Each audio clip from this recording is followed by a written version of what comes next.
안녕하세요. 전쟁에 대한 다양한 주제로 이야기해보는 전쟁 도서관 시작하겠습니다. 이번 시간은 낫질 작전에 대한 두 번째 이야기, 프랑스군은 어떤 대응을 했기에 이리도 허무하게 패했냐입니다. 1차 세계대전의 끔찍한 참호전을 경험한 프랑스군은 2차 세계대전 발발 전까지 정형화 전투라 불리는 자신들의 군사교리를 다듬어 나갑니다. 그럼 정형화 전투란 무엇이냐? 정형화 전투란 부대와 무기를 세심하게 정렬하고 전장 상황을 아주 질서 있게 통제하는 전투 방식입니다. 프랑스군은 부대 간 통제선을 잘 준수하고 시간 계획을 엄격하게 따르는 단계적 전투를 선호했던 거죠. 군사 전략 면에서 프랑스군이 가장 관심을 둔 지역은 벨기에 방면이었습니다. 이쪽은 1차 세계대전 당시 슐리펜 계획 주공 지역이었고, 특히 마스트리히트 젠블루갭이라 불린 지역은 하천이라는 자연 방해물이 없었습니다. 또한 평지로 연결된 곳이기에 북프랑스로 곧장 침공할 수 있는 최적의 기동전 요건을 갖춘 곳이었죠. 프랑스군이 이 지역을 강구할 수 없었던 또 다른 이유는 1차 세계대전에서 경험한 총력전 때문이었습니다. 1차 세계대전 당시 독일군 슐리펜 계획으로 영토의 상당 지역을 독일에게 점령당했던 프랑스로서는 천연자원, 산업시설, 인구가 밀접한 국경지역을 상실하면 총력전에서 독일에게 불리하다고 판단했던 겁니다. 장기전을 위한 산업 능력과 징병 인구를 빼앗기면 총력전에서 밀릴 게 뻔했던 거죠. 마지노선은 난공불락이므로 크게 걱정할 필요 없고, 바로 이 국경지역 방어를 위한 완충지역을 확보하는 것이 프랑스 전략의 핵심이었던 겁니다. 자연스레 벨기에 방면으로 진출하는 것이 프랑스군의 전략이 되고, 영국군도 여기에 동의합니다. 남은 문제는 어디까지 전진하여 방어선을 구축하느냐였죠. 프랑스군 총사령관 가물랭은 원래 두 가지 벨기에 진출안을 가지고 있었습니다. 하나는 안전한 선택, 에스코강을 연하는 위치까지만 진격하는 에스코 플랜이고, 다른 하나는 딜강까지 진격하여 안트워프를 확보하는 딜 플랜입니다. 에스코 플랜은 안전하지만 벨기에 영토 대부분을 포기하게 되어 연계할 수 있는 벨기에군이 적어질 테고, 딜 플랜은 보다 과감하게 벨기에 영토의 3분의 1 이상을 확보하여 벨기에군 22개 사단 중 상당수를 아군으로 끌어들일 수 있었습니다. 다만 무리한 모험을 할 수는 없으므로 개전 직후에는 에스코 플랜을 실행하고, 연합군의 진격 속도가 독일군보다 빠르다면 딜 플랜까지 시도하는 것으로 지극히 상식적인 판단을 합니다만, 총사령관인 가물랭이 딜 플랜을 수정하여 네덜란드인 브레다까지 진출하는 방안을 적극적으로 추진하기 시작합니다.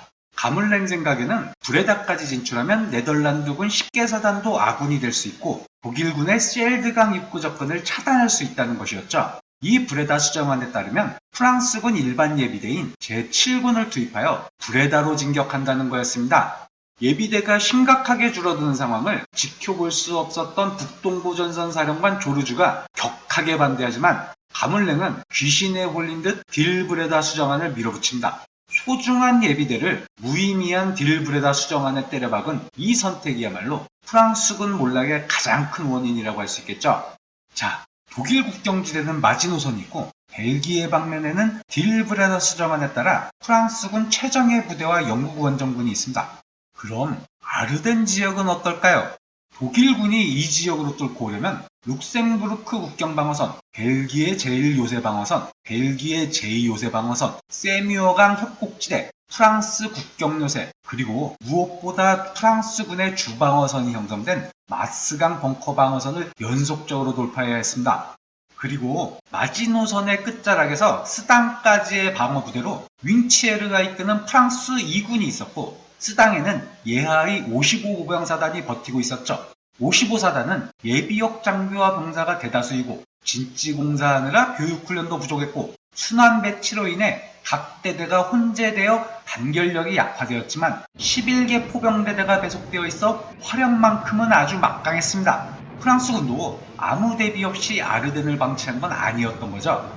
이 포병만 잘 활용했어도 스당이 쉽게 돌파당하진 않았겠지만, 독일 군군이 스당 방어선을 집중 폭격하자 상황이 급격하게 악화됩니다. 55사단의 병력 피해는 경미했지만 크나큰 심리적 충격을 받았고, 무엇보다 포병이 엄폐를 하자 포병 지원이 사라진 겁니다. 여기에 도하작전의 선두에서 맹활약한 소규모 독일군 강습부대에게 프랑스군 벙커가 하나하나 함락되고 전선 후방엔 불송의 독일군 전차가 목격되었다는 소문이 퍼지면서 55사단 포병대는 명령도 없이 후퇴합니다. 이 혼란에 휘말린 55사단 사령부도 주의소를 옮기다가 통신 장비를 파괴하는 실수를 벌이고 부대 통제력을 상실하면서 붕괴되기 시작하죠.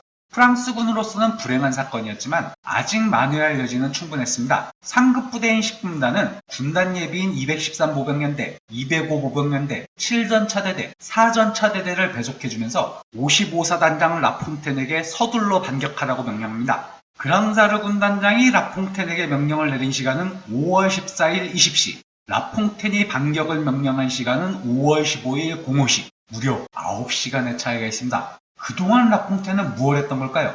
바로 군단의 정식 명령서를 기다리고 있었습니다. 여러분, 정형화 전투교리가 이렇게 무서운 겁니다. 라퐁텐의 공격명령은 너무 늦었다는 사실이 곧 밝혀집니다. 이때쯤엔 독일군 전차들이 속속 도하여 교두보를 강화하고 있었던 거죠. 55사단의 역습은 독일 제1기갑사단의 공격으로 순식간에 실패하고 퇴각하게 됩니다. 스당이 돌파당하자 프랑스군 최고사령부는 예비대를 모두 투입하여 스당 돌파구를 틀어막으려 합니다. 3기갑사단과 3차량화 보병사단을 배속받은 21군단이 반격을 위해 투입되죠. 특히 21군 단장인 플라비니는 프랑스의 구데리안이라 불릴 정도로 기동전의 권위자였습니다. 그런데 플라비니는 기병병과 지휘관이었고 보병병과 주도로 창설된 기갑사단에 대해 신뢰하지 못하고 있었죠. 3기갑사단이 장비한 샤르 B1 BIS 전차는 연료통이 작고 예비 연료 탱크는 비용 절감을 위해 달지 않아 항속거리가 대단히 짧았습니다. 여기에다가 이 전차는 급유 작업에 특수한 급유 차량이 필요했기에 공격 준비 시간이 대단히 오래 걸려 플라비니를 당황하게 했죠. 희생적 임무를 완수하기 위해 당장 역습해야 한다는 플라비니의 독촉에 3기갑사단장 무르카르는 이렇게 대답했다고 합니다. 희생적 임무든 비희생적 임무든 간에 연료 없이는 전차를 기동시킬 수 없습니다.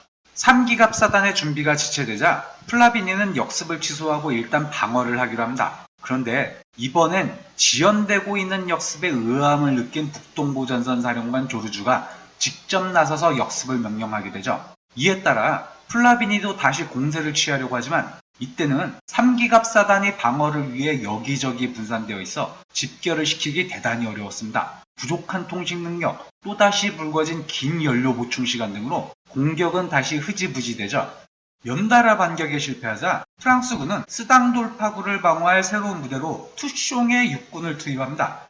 육군은 원래 배속 부대가 없었지만 예비대와 인접부대를 끌어모아 방어전을 시행합니다. 그러나 이내 전황이 악화되어 예하 53 보병사단이 분기하면서 앵강 북쪽은 포기하고 앵강을 따라 동서로 연결된 방어선을 형성할 수밖에 없게 되죠. 이로써 서쪽으로 진격하는 독일 기갑부대를 막을 프랑스군은 존재하지 않게 됩니다. 네, 대서양까지 뻥 뚫린 거죠. 예비대가 딱 하나 남아있긴 했네요. 그건 바로 드골의 4기갑사단이었습니다. 드골이 받은 명령은 프랑스군답게 새로운 방어선을 구축하라는 거였지만 드골은 이를 무시하고 몽꼬르네로 돈키호테식 닥도를 감행합니다. 편성이 완료되지 않아 보병도 없고 지원부대도 거의 없던 4기갑사단이었지만 독일 제1기갑사단의 측면을 강타하여 독일군을 당황케 합니다. 그러나 독일 공군의 슈투카가 폭격하고 독일군 제10기갑사단이 반격에 참여하면서 드골의 4기갑사단도 퇴각할 수밖에 없게 되죠. 보는 내내 답답하셨죠? 프랑스군의 실패는 상황을 무시한 딜브레다 플랜이 강행에도 있었지만 연속된 대응 실패는 프랑스군의 근본적인 문제 때문이었습니다. 그건 바로 프랑스군의 작전 템포가 독일군의 작전 템포에 비해 한참 느려 터졌었다는 겁니다. 느린 작전 템포를 예상했던 프랑스군은 정형화 전투 교리를 중심으로 지휘 결심, 공격 준비, 실제 반격까지 지나친 시간이 걸렸고 이 템포에 맞춰 장교단과 병사를 훈련시키고 통신 시스템을 구축했으며 전차와 같은 전투 장비도 여기에 맞춰 준비했었던 겁니다. 설사 독일군 작전 템포를 어거지로 따라잡아 상급 지휘관이 명령을 내려도 그걸 실행할 지휘 문화와 장비가 따라주지 못했던 거죠. 지금까지 전쟁도서관이었습니다. 다음에 찾아뵙도록 하겠습니다.